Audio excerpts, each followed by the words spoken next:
అందరికీ నా హృదయపూర్వక నమస్కారాలు.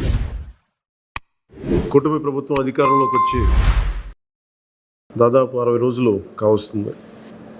నేను పంచాయతీరాజ్ శాఖ, అటవీ శాఖ బాధ్యతలు స్వీకరించిన తర్వాత పంచాయతీ శాఖకు సంబంధించి చాలా రివ్యూలు చేశాం. రూరల్ వాటర్ సప్లై, రోడ్లకు సంబంధించి చాలా రిపోర్ట్స్లో తెలియజేస్తూనే వచ్చాను. ఏ స్థాయిలో నిధులు సరిగ్గా పంపిణీ జరగలేదు, వచ్చినా దాని దుర్వినియోగం జరిగినాయి. ఈ పరిస్థితుల్లో కూటమి ప్రభుత్వం చాలా చిత్తశుద్ధితోటి ఈ పంచాయతీరాజ్ వ్యవస్థని బలోపేతం చేయాలి అని చెప్పి చాలా బలమైన నిర్ణయం తీసుకున్నాం. దాంట్లో భాగంగానే 3 కీలకమైన నిర్ణయాలు తీసుకున్నాం. ఒకటి, ఆగస్టు 15 ఈ జెండా పండుగకి సంబంధించి. 2, మనకి జాతీయ ఉపాధి హామీ పథకానికి సంబంధించి ఒకటే రోజున 13,326 పంచాయతీల్లో గ్రామసభ తీర్మానాలు జరగాలి.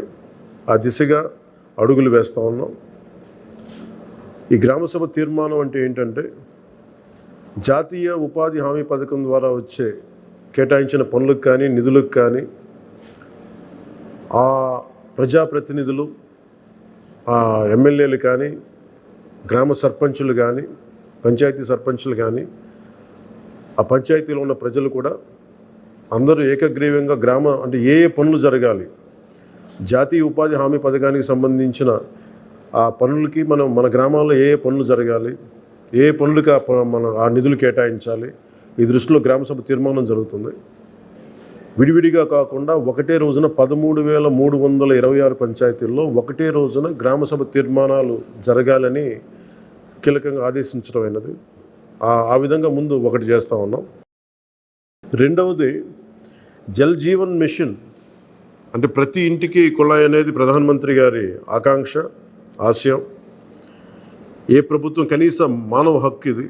అలాంటి జల్ జీవన్ మిషన్కి సంబంధించి గత 5 సంవత్సరాలుగా ఎక్కడ కూడా సంతృప్తికరంగా గత ప్రభుత్వం చేయలేదు. రాష్ట్రంలో గ్రామీణ తాగునీటి సరఫరా ఇది అసలు ఏ స్థాయిలో ఉంది? ఉదాహరణకి జల్ జీవన్ మిషన్ కింద ఒక దాదాపు 27,000 కోట్లు ఖర్చు చేయాల్సి వస్తే గత ప్రభుత్వం 4,000 కోట్లే ఖర్చు చేస్తుంది. ఆ 4,000 కోట్లు ఖర్చు కూడా పెట్టిన విధానం ఏ స్థాయిలో ఉంది? నిజంగా నీటి సరఫరా అవుతుందా? ఉదాహరణకి చాలామంది ఎమ్మెల్యేలు అందరూ కూడా నా దృష్టికి తీసుకొచ్చిందా కూడా నాకు వాళ్ళు ఇచ్చే ఈ పిటిషన్స్ కానీ ఇవన్నీ కూడా ఏం తెలియజేస్తున్నాయంటే, పంచాయతీల్లో కానీ గ్రామాల్లో కానీ జేజే మిషన్ కింద పైప్ లైన్లు వేశారు, కానీ దానికి ఆ నీటి సరఫరా ఉండే ఇది లేదు, దానికి వాటర్ సోర్స్ లేకుండా పైప్ వేసి వెళ్ళిపోయారు. అంటే దీని వెనక ఏమనిపించిందో, నిజంగా ఏదైనా వీళ్ళు డబ్బులు చేసుకోవడానికి పైప్ లైన్లు వేసి వదిలేశారన్నది ఆలోచన వచ్చి దాని మీద ఏం ఆదేశించాం పంచాయతీరాజ్ శాఖ ఉన్నతాధికారులందరినీ ఏంటంటే, అసలు రాష్ట్రంలో గ్రామీణ తాగునీటి సరఫరా పరిస్థితి ఎలా ఉంది, ఎన్ని గ్రామాలకి పైప్ లైన్స్ బాగున్నాయి, నీటి సరఫరా స్థాయి ఎలా ఉంది, రోజుకి ఎన్ని లీటర్లు నీళ్ళు వస్తున్నాయి, అలాగే ప్రస్తుత పరిస్థితి తెలుసుకోవడానికి దాదాపు ఒక 12 అంశాల మీద మేము సర్వే చేయమని ఆదేశించాం. దీన్ని పల్స్ సర్వేగా మీ దృష్టికి తీసుకొస్తున్నాం.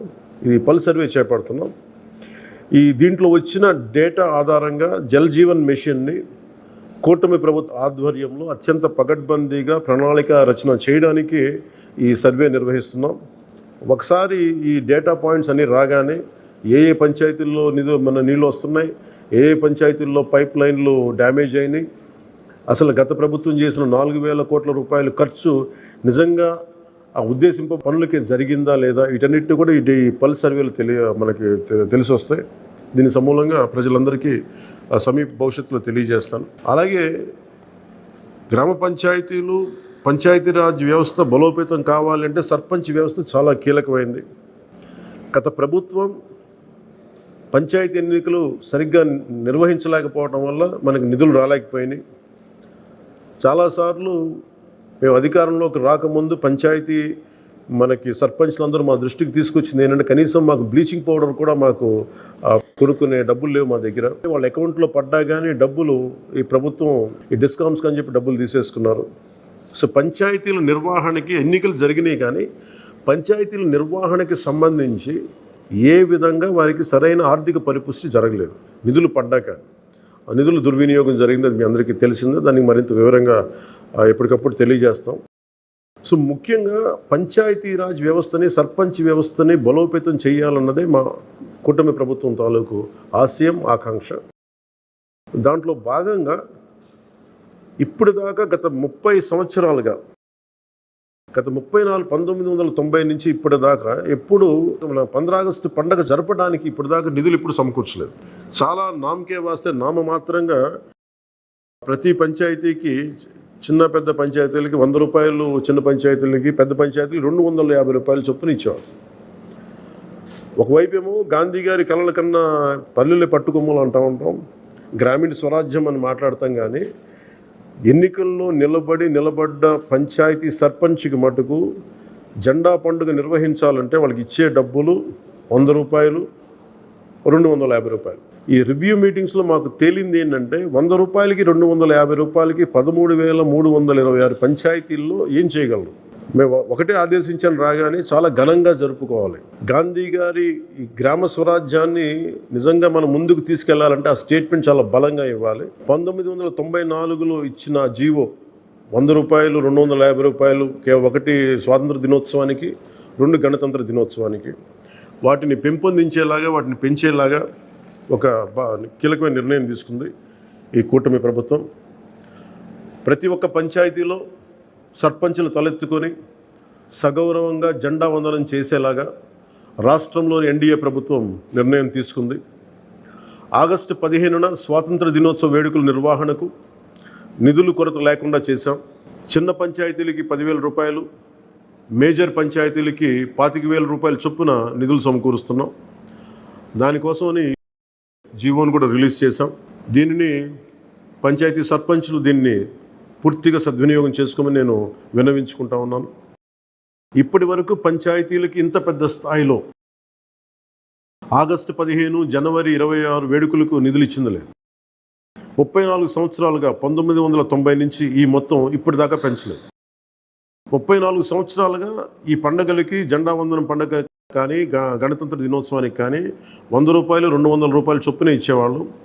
ఈ మొత్తాన్ని గణనీయంగా పెంచాలని చెప్పి కూటమి ప్రభుత్వం నిర్ణయం తీసుకొని జీవో జారీ చేసింది. 13,326 పంచాయతీల్లో ఘనంగా, గౌరవంగా స్వాతంత్ర దినోత్సవ వేడుకలు సాగాలన్నదే మా కూటమి ప్రభుత్వం ఉద్దేశం. ఇప్పటి వరకు సర్పంచులు అతి స్వల్ప మొత్తాలతో వేడుకలను ఘనంగా చేయలేకపోయేవాళ్ళు. ఈ విషయం నా దృష్టికి వచ్చింది రివ్యూస్లో. దీనిపైన ఉన్నతాధికారులతో మాట్లాడి ఏ దశలోనూ ప్రజలు ఎన్నుకున్న సర్పంచుల ఆత్మగౌరవం తగ్గకుండా దేశంలో పవిత్రమైన 15 ఆగస్టు గణతంత్ర వేడుకలు గర్వంగా చేసుకునేలాగా, సగర్వంగా చేసుకునేలా చర్యలు తీసుకొని చాలా స్పష్టంగా ఆదేశాలు ఇచ్చాను. ఆ దిశగానే నిర్ణయం చేశాం. 5,000 లోపు ఉన్న జనాభా ఉన్న గ్రామాలకి 10,000 రూపాయలు, 5,000 పైబడ్డ జనాభా ఉన్న గ్రామాలకి 25,000 రూపాయల చొప్పున నిధులు అందిస్తాం.